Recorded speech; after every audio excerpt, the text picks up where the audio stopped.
Alright, let's dive into something that's not just about sports, it's about heart, community, and the kind of moments that remind us why we love these games in the first place.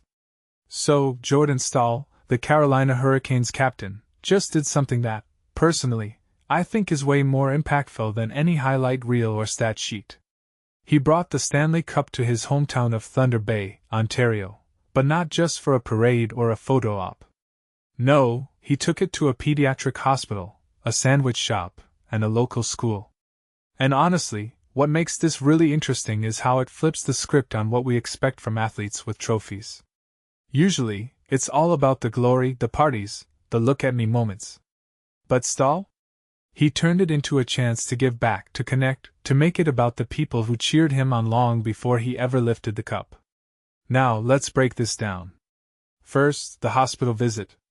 Staal brought the Stanley Cup to the Thunder Bay Pediatric Unit and the Pediatric Oncology Group of Ontario, POGO, clinic.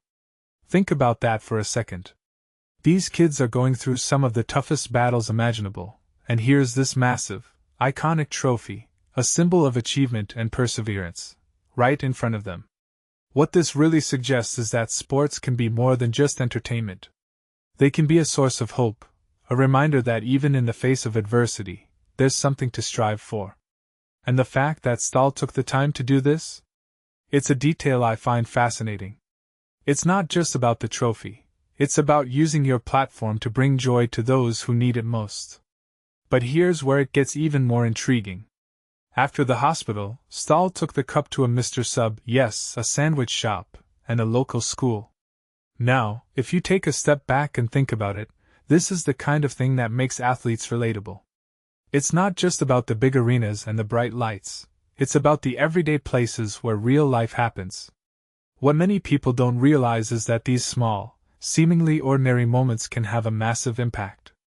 Imagine being a kid at that school or a customer at Mr. Sub and seeing the Stanley Cup just there.